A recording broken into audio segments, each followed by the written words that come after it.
Friends, welcome you to in my video. Today we shall analyzing about West Bengal Logistic Assembly election 2026. We know that बहुत सारे ऐसे states हैं जहां पर 2026 में लॉजिस्टिक असेंबली के चुनाव होंगे, like West Bengal including Tamil Nadu, Assam. But Bengal selection is at hand now. Bengal में तो शायद मई में ही चुनाव है. Someone analyse last election of West Bengal logistic assembly. There are three parties present in assembly now. First, TMC, which is a ruling party in Bengal, 213 seats and 47 approx 47% vote shares. And there are opposition party is BJP with 76 seat and 38% vote share after 294 seats. यहाँ पर majority के लिए चाहिए होती हैं 148 seats. यहाँ पर as a third party एक तो कांग्रेस और कम्युनिस्ट पार्टी अलायंस करती हैं, which have 4% vote share and 1 MLA in parliament. अगर अपन एनालिसिस करें तो अपन को दिखता है कि बीजेपी और कांग्रेस की जो सीट्स के नंबर हैं उसमें 120 के अप्रॉक्स अंतर है, बट वोट शेयर में ओनली 10% डिफरेंस है. Same as Delhi. बंगाल में बिल्कुल सेम टू सेम दिल्ली वाली कंडीशंस बन सकती हैं. अगर हम बंगाल के चुनाव को दिल्ली वाले माइंडसेट से देखें तो 2020 के लोकसभा चुनाव में दिल्ली में आम आदमी पार्टी ने 62 सीट्स पर अपनी सरकार बनाई और उनका 53% वोट शेयर था. मेजोरिटी के लिए चाहिए ओनली 36 सीट्स. वहाँ पर बीजेपी की ओनली 8 सीट थी. 8 सीट में भी उनके बीच में 54 सीट्स का डिफरेंट था. It is very huge difference. But vote share में ओनली 15% का डिफरेंस था. आम आदमी पार्टी का लगभग 53% के आसपास था और बीजेपी का अप्रोक्स 38-39% के आसपास था. 2025 के असेंबली चुनाव में दिल्ली में सत्ता पलट गई. बीजेपी ने अपना वोट शेयर 10% से इंक्रीज किया और 48 पे पहुंच गई, जबकि आम आदमी पार्टी का भी ओनली 10% ही डिक्रीज हुआ था. वो 53 से 43 पर आ गई. बट वो 15% वोट शेयर में उसने जो 15% डिक्रीज हुआ था वोट शेयर, उसमें उसने 40 सीटों को खोया है. According to this election, what is drawback of Aam Aadmi Party and what is profitable character of BJP, which is help them to dominate in this assembly चुनाव. फर्स्ट तो उन्होंने कैंपेन बहुत जोरदार करी थी. बहुत आउटस्टैंडिंग करते हैं वो वैसे भी. सेम एज जैसा कि वो अभी बंगाल में बहुत तगड़ा चुनाव खेल रहे हैं, बंगाल में भी बहुत जोर से इलेक्शन कैंपेनिंग चल रही है. और उनके मैनेजमेंट को तो सब जानते ही हैं, अमित शाह क्या मस्त काम करता है. उन्होंने वहाँ पर मुद्दे भी आम जनता के हिसाब से सेट किए थे. शीश महल वाला मुद्दा हो, भ्रष्टाचार वाला मुद्दा हो, या यमुना रिवर की सफाई वाला मुद्दा हो, उन्होंने केंद्र की चलाई हुई स्कीम्स को राज्य में लाने की बात कही और वोट टू वोट कनेक्शन बनाया. लेकिन जो उनका मेन हथियार था वो था वोट स्लिप. बीजेपी ने पूरा का पूरा चुनाव वोट स्लिप और वोट स्प्लिट पर जीता है. उन्होंने खुद चुनाव जीतने से ज़्यादा सामने वाले को हराने पर फोकस किया है. उन्होंने सामने वाले का वोट काटा है. MS 2020 कांग्रेस की भी एक भी सीट नहीं आई, ना 2020 में आई थी ना 2025 में आई. बट बीजेपी की जीत में जितना योगदान कांग्रेस का है दिल्ली में, उतना किसी का भी नहीं. कई जगह पर केजरीवाल के हारने का रीज़न केवल कांग्रेस बनी है. ऐसी कई सीट्स हैं जहाँ पर बीजेपी और आम आदमी पार्टी के बीच में लगभग 3,000 वोट्स का अंतर था और उधर 4-5 हज़ार वोट्स कांग्रेस ले गई. दिल्ली लॉजिस्टिक असेंबली चुनाव में कांग्रेस ने as a B team of BJP काम किया है और उसका प्रत्यक्ष रूप से फायदा बीजेपी को मिला है. क्या सेम सिचुएशन बंगाल में भी बनेगी? और हाँ, मेन चीज़ ये, दिल्ली में एक नैरेटिव सेट किया गया था कि केजरीवाल को भ्रष्ट बताने वाला. भ्रष्ट थे या नहीं थे उस पर अपन नहीं जाएंगे, क्योंकि वो बताना केवल कोर्ट का काम होता है. जैसे शीश महल वाला मुद्दा हो, ED CBI लगा दिए, केजरीवाल को जेल भेज दिया. अगर इन्हीं मुद्दों को अपन बंगाल में इम्प्लांट करें तो वहाँ पर इम्प्लांटेशन थोड़ा टफ होता है. बिकॉज ममता बनर्जी पर भी बीजेपी ने ED CBI की जांच बैठाई थी, बट वो वहाँ से बच गई. उनके खिलाफ नैरेटिव तो बहुत सारे हैं. में भी दिल्ली की तरह CBI और ED ने रेड डाली, बट उसका कुछ रिजल्टेंट आया नहीं. वो फाइल चोरी वाला वो तो सबने देखा ही है. अगर इन आंकड़ों के आधार पर देखा जाए तो 30 से ज़्यादा सीट्स ऐसी थी बंगाल में जिन पर बीजेपी जो चुनाव हारी थी, वो उनमें वोट का मार्जिन 5% से भी कम था. ऐसी कई सीट्स थी जहाँ पर 5,000 से भी कम वोट से बीजेपी चुनाव हारी थी. और 4 सीट्स तो ऐसी थी जहाँ पर 1,000 से भी कम मार्जिन था, जिनमें जालपुरी और दंतन सीट है. वहाँ पर अगर पॉपुलेशन को देखा जाए तो मेजोरिटी तो हिंदूज़ ही हैं. मेजोरिटी में लगभग 68% हिंदूज़ हैं वहाँ पर. एंड 27-28% मुस्लिम्स हैं, बाकी सब बुद्धिस्ट, कम्युनिस्ट एंड क्रिश्चियंस हैं। Eastern areas of West Bengal, जहाँ पर Muslim population is more dense than other states including West Bengal's western districts.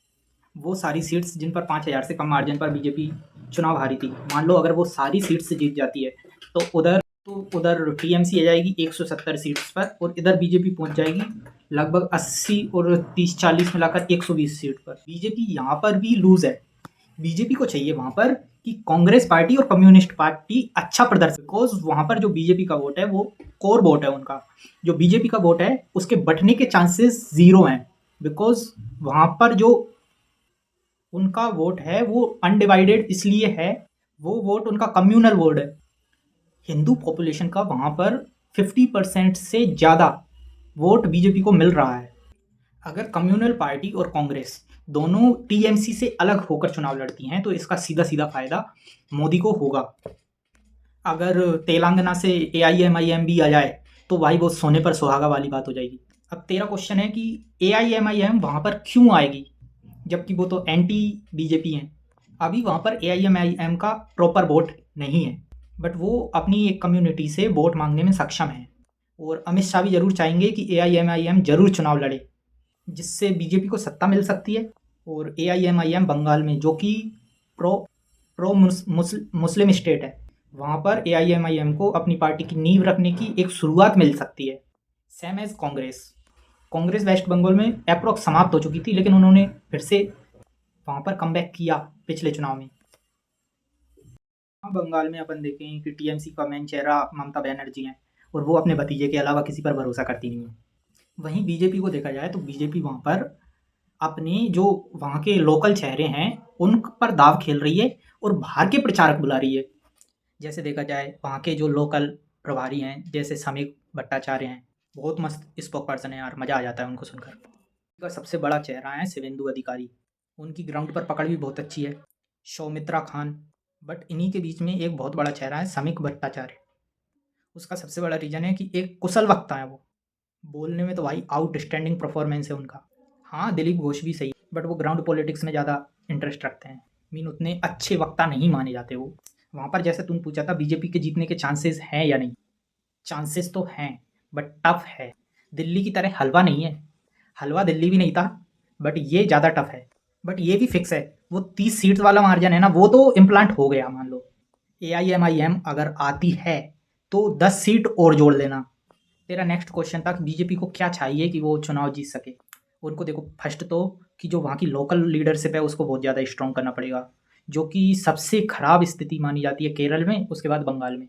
और सेकंड जो सबसे बड़ी जिम्मेदारी है वो है कैंडिडेट्स का सिलेक्शन। अगर चुनाव में कैंडिडेट्स को टिकट अगर जाति और धर्म की राजनीति करके दोगे तो ही बीजेपी के जीतने के चांसेस हैं। हो सकता है ईस्टर्न विधानसभा सीटों पर मुस्लिम चेहरों को भी बीजेपी से टिकट्स मिलें, बिकॉज कई सीट्स ऐसी भी हैं जहाँ पर 60% तक मुस्लिम आबादी है, और बीजेपी का वोट शेयर भी वहाँ पर 35% के ऊपर ही था। इस तू बता रहा है जैसे गंगा रामपुर, रानीबंद, यहाँ पर 3 से 4 हज़ार वोट का अंतर था टीएमसी और बीजेपी के बिटवीन। ये एमएलए के चुनाव में बहुत बड़ा मार्जिन नहीं होता। इस सीट पर अगर कोई भी थर्ड पार्टी अगर यहाँ पर 5% वोट शेयर भी डिस्प्लेट कर देती, टीएमसी का अगर 5% वोट भी कट जाता, तो वहाँ पर बीजेपी जीत सकती थी क्या, जीत ही जाती भाई। बीजेपी ने फील्डिंग तो वहाँ पर पूरी दिल्ली वाली लगाई हुई है, चाहे वो ईडी सीबीआई का मुद्दा हो या फिर लोकल नैरेटिव्स सेट करना हो। और सबसे बड़ा फैक्टर वहाँ पर बी टीमिंग ही करेगी, बिकॉज जो 38% वोट बीजेपी को मिला था वो वोट कम नहीं होता, वो बहुत बड़ी डेंसिटी है। फर्स्ट तो बीजेपी को अपने मुद्दे क्लियर रखने पड़ेंगे, जैसे कि अमित शाह ने बोला है कि गुजरात वाला विकास बंगाल में भी होगा, इंडस्ट्रियाँ लगेंगी, रोजगार आएगा, क्योंकि वहाँ पर आदिवासी वर्ग भी बहुत है और मजदूर वर्ग भी बहुत है। वहाँ पर माइग्रेशन का मुद्दा है, वहाँ पर सीमावर्ती मुद्दे हैं, बांग्लादेशी वहाँ पर आकर रह रहे हैं, उनका मुद्दा है। टीएमसी को वो अराजकता पर घेर ही रहे हैं। जो एक और सबसे बड़ा मुद्दा है वो है महिला वोट। टीएमसी के पास बहुत जोर से महिला वोट है, उसका रीजन साफ है कि ममता बनर्जी। वहाँ का जो एक और मेन मुद्दा है कि वहाँ की जो महिला वोटर्स हैं वो टीएमसी को बहुत ज़ोर से वोट करती हैं ड्यू टू ममता बनर्जी खुद महिलाओं के लिए बहुत अच्छे काम करे हैं, बहुत सारी योजनाएं भी चलाई हैं उनने। उन वोट्स को किसी महिला चेहरे पर ही स्प्लिट किया जा सकता है। और सबसे ज़्यादा ध्यान देने वाली बात यह है कि एंटी टीएमसी जो वोट है वो स्प्लिट ना हो और टीएमसी का वोट है वो स्प्लिट हो, तो ही वहाँ पर बीजेपी के चांसेस हैं, अदरवाइज नहीं है। बट अगर टीएमसी वहाँ पर हारेगी भी तो बहुत ज़्यादा मार्जिन से नहीं हारेगी, और अगर बीजेपी जीतेगी भी तो बहुत बड़े मार्जिन से नहीं जीत पाएगी। और रिजल्ट डायरेक्टली डिपेंड करेगा टीएमसी का वोट स्प्लिट पर। टीएमसी का जो वोट स्प्लिट है वो बी टाइमिंग से ही होगा। बीजेपी को चाहिए कि वहाँ पर इनवाइट करे बी टीम्स को, लेकिन जो बीजेपी वहाँ पर कैंपेन कर रही है बहुत शानदार कैंपेन कर रही है। अभी जो कोलकाता में रैली थी नरेंद्र मोदी की, 7-8 लाख पब्लिक थी भाई उसमें भी। इसके अलावा बीजेपी ने दिल्ली के, उत्तर प्रदेश के बड़े बड़े नेताओं को वहाँ पर कैंपेन करने के लिए भेजा है। हमारे कांग्रेस नेता भी वहाँ पर कम्युनिस्ट पार्टी का और उनका प्रचार करने के लिए जा रहे हैं। इसके अलावा एमपी राजस्थान से आरएसएस एबीवीपी की टीम्स का परमानेंट वहीं पे लगा रखा है सिस्टम उनने। बीजेपी के बड़े बड़े नेता कैलाश विजयवर्गीय है, मोहन यादव हैं, यहाँ तक कि ज्योतिरादित्य सिंधिया भी वहाँ पर प्रचार करने के लिए जा रहे हैं। सीएम भजन लाल और वसुंधरा जी भी वहाँ पर प्रचार करने के लिए गई थी। बट इनमें सबसे ज़्यादा रोल ग्राउंड पर रहकर आरएसएस और अखिल भारतीय विद्यार्थी परिषद का ही रहेगा, क्योंकि वहाँ पर संगठन में सबसे ज़्यादा काम वही कर रहे हैं। जैसे तुम भी देख रहे होगे, अखिल भारतीय विद्यार्थी परिषद के जो संगठन मंत्री हैं, संगठन में काम करने वाले लोग हैं, वो बाहर से आ रहे हैं सारे, गुजरात से भी आ रहे हैं, मध्य प्रदेश से भी आ रहे हैं, राजस्थान से भी आ रहे हैं। इसमें गुजरात के जो संगठन के लोग हैं और दिल्ली के संगठन के लोग हैं, वो एकदम, जो अगर जिला स्तर पर भी प्रेसिडेंट होता है वो आगे चल के यूनिवर्सिटी चुनाव जीतने के बाद विधायक लेवल का इंसान हो ही जाता है। आरएसएस में भी जो जिला प्रमुख होता है, आरएसएस का जिला प्रमुख होता है, उसका भी रोला कोई विधायक से कम नहीं होता। बाकी बीजेपी के जीतने के चांसेस हैं, जो तू कह रहा था ना कि चांसेस नहीं है, वो चांसेस तो हैं, बट बहुत ज़्यादा टफ है वो। सीबीआई और ईडी अपना काम कर जाती, ममता या फिर जेल चली जाती, तो वो बिल्कुल टूट जाते भाई। बट ममता बाहर है, फर्स्ट चीज़ तो ये है कि ममता बनर्जी बाहर है और उसका कैंपेन मस्त चल रहा है। अब डिपेंड करता है कि कांग्रेस और टीएमसी ममता बनर्जी से अलायंस करते हैं या नहीं। और सेकंड चीज़ डिपेंड करता है कि एआईएमआईएम पिक्चर में आता है या नहीं। थर्ड चीज़ डिपेंड करती है कि बीजेपी की कितने परसेंट वोट शेयर बढ़ेगा एंड टीएमसी का कितना परसेंट वोट शेयर घटेगा। धन्यवाद, आपने अपना बहुमूल्य समय हमें दिया। हमारी इस वीडियो को लाइक, कमेंट, शेयर जो कुछ भी होता है, फॉलो वॉलो सब कर दीजिए। और अगर ऐसी ही वीडियो का आनंद लेना है तो कमेंट करें और टॉपिक लिखें, हम उसी पर वीडियो आगे बनाएंगे।